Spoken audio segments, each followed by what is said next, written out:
dream, while the smoke rings rise in the air, you'll find your share of memories there, so deep. When the day is through,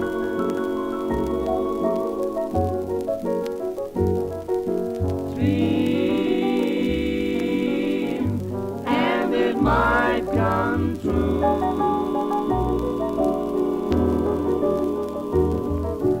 Things never are as bad as they seem. So dream, dream, dream.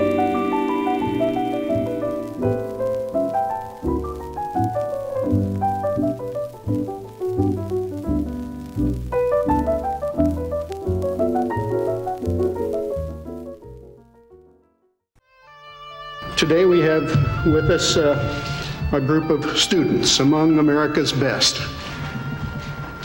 To you, we say, we have only completed a beginning. We leave you much that is undone. There are great ideas undiscovered, breakthroughs available to those who can remove one of truth's protective layers. Why has nobody been to the moon in such a long time? That's not an 8-year-old's question. That's my question. I want to know, but I think I know.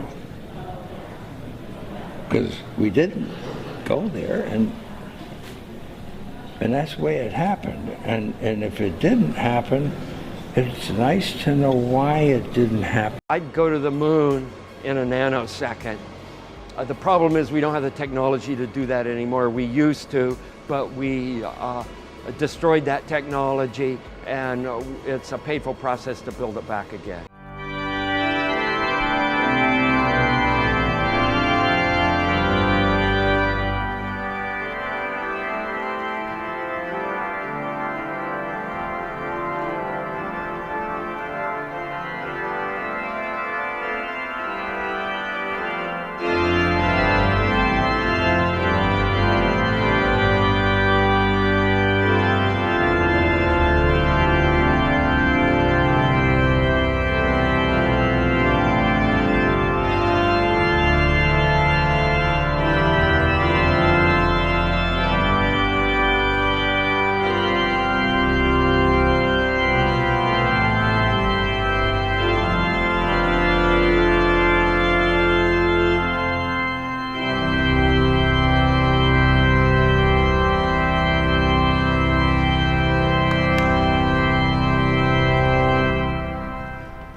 Well, we're off again.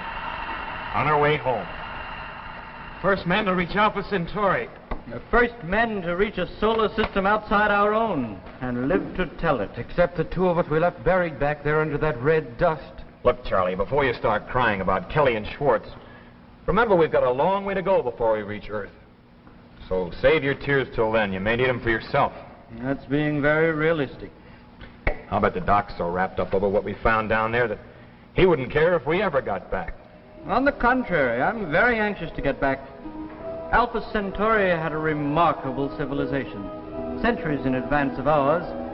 We'll benefit beyond measure from this accumulation of its knowledge we're bringing back. Makes us look like babes, huh? I'll never forget it. Those great, magnificent, shining cities. Yes, but no life. How weird. Completely deserted. Everything dead. Covered with that strange pink dust. They must have all died down there in some epidemic. And the dust just settled.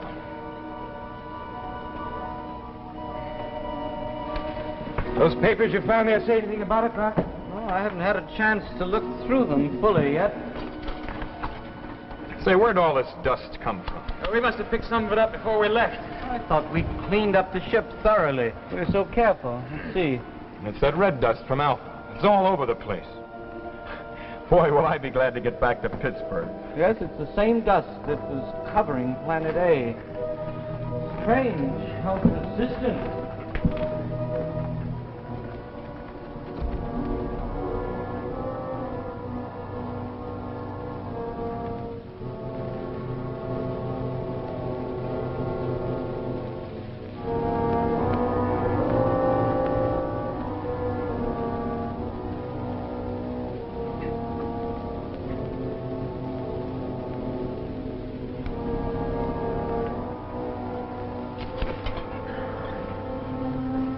Hey, Kurt.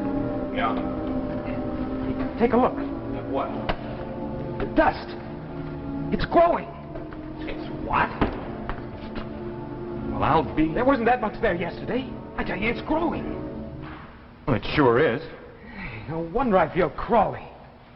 Feel it under my clothes. My skin. What's a little dust? We'll be going home soon. You're right, though. It is kind of crawly. It gets under your clothes. No wonder I've been itching. There's something alive about this dust. I don't like the way it grows. Well, forget about it. But we should have brought along as a housemaid. A pretty one.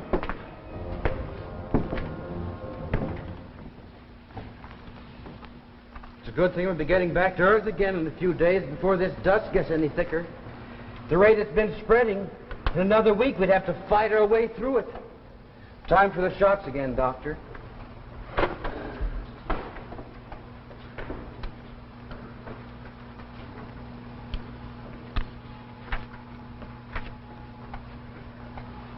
Good heavens.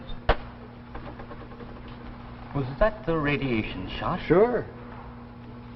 Have we all been getting them? Well, except Kelly and Schwartz, before we landed on Alpha Centauri, they claimed they were allergic. They got reactions. They didn't think they needed them. That cost them their lives. What? But we checked before we landed. There was no radiation on Alpha. The radiation is there. On my finger. The dust? Dust. But I thought that they caught something that we didn't, that we were immune to somehow. Oh, it couldn't be the dust. Well, the ship's full of it. Our skin, our clothes. Then why did we survive? The radiation shots? Apparently.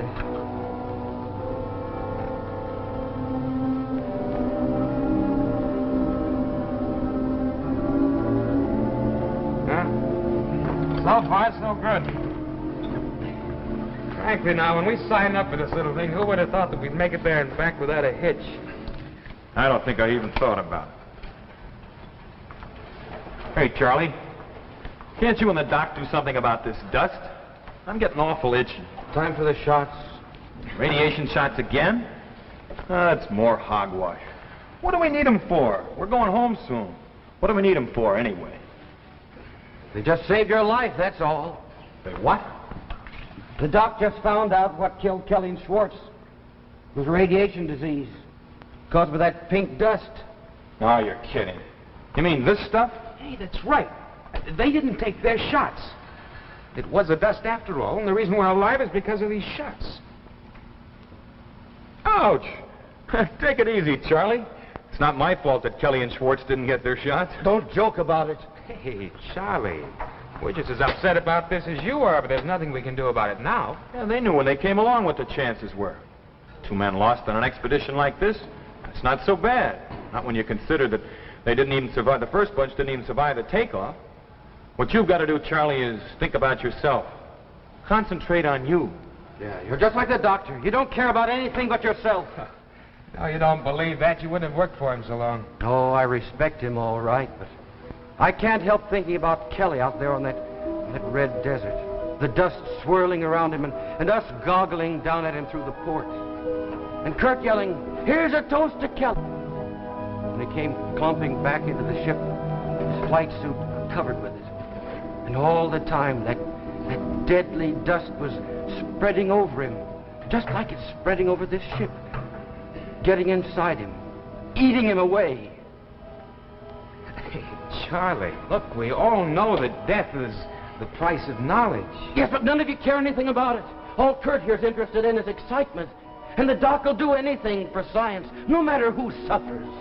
And you, Duncan. I suppose I just came along for the ride. What is it, Doc? You look worried. Here it is. As much as they knew about it, as much as I do. The dust? I know its refractive index, its biaxial interference figure, and that's about all. Thanks, that makes it as clear as a foggy night. It's a weird sort of radioactive life, a virus that attacks any living matter that comes near it. Radiation, huh? Well, then we're safe. No, I'm afraid not. Our shots just slowed it down. Slowed it down? You mean then... Just temporarily. But they can't stop it. And we've got it too, like Kelly and Schwartz. Have we, Doc? Have we? Yes. And once it gets going, there's no stopping it. They found that out on Alpha Centauri. These little specks are alive and deadly. Yeah, but Doc, if the shots slowed it down... The shots only take care of the radioactivity, but once that dust gets anywhere near you, its penetrating power is amazing. Its tiny crystals settle in every cell of your body and begin to grow and radiate. Blocking off the radioactivity only seems to prevent quick death. It seems to have no effect at all on the growth of the crystals. And once they come anywhere near a vital organ...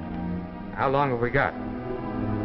By attacking the radiation, slowing it down, perhaps 10 or at best 15 years. 10 years? 10 years to die in? But we can't let that happen. You've got to do something. There's nothing I can do, Charlie, not even for myself. But to die like that, waiting for... Charlie, snap out of it. That dust searing the life out of us. Look, Charlie, it's just another medical problem for the Doc and the boys at Science Center to figure out. They've got 10 years to do it in a breeze. They didn't come up with an answer on Alpha Centauri, did they? You're gonna die, Kurt. Big, brave Kurt. You're just like all the rest of us. You try to prove all the time that you're better, but you're gonna die. Hey, Kurt, stop it. Can't you see he's hysterical? Well, he had it coming to him. Charlie, you're just tired. Get some rest. Got a grip on yourself. Well, that's the way it's gonna be. What this needs is a drink.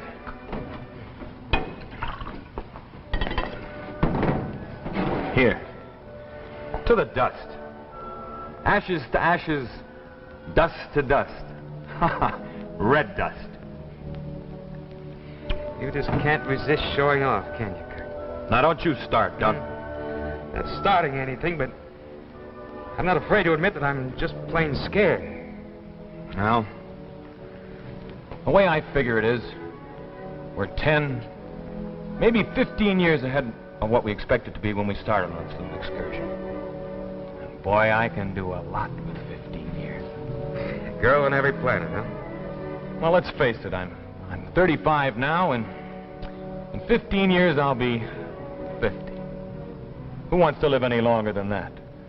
15 years and then... Maybe you're right. If they have that much time, our scientists ought to be able to find some way to stop it. What is it? Try to throw himself out the airlock. Go on, Doc. Tell him the rest. The result of our fine expedition. Tell him what we're bringing back. Death to every man, woman, and child on Earth. What are you trying to do, you crazy? Get out of here! You don't want to live, I do. Charlie! Catch the ship! That's what I'm trying to! Duncan! Help! Quick!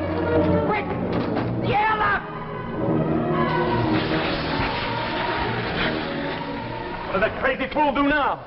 What? Threw himself out the airlock. Poor fellow. What do you know? I didn't think he meant it. Guess he just couldn't live with the idea of death. You're both wrong. He said something before he... Do either of you realize what he meant? Well, he was off his beam, I knew that. He said what we were taking back to Earth was death. He was right. What? Listen, Doc. I know you're both tough enough to take this, so I won't sugarcoat the pill. We can't go back to Earth. We can't hear that again, Doc. I said we cannot return to Earth.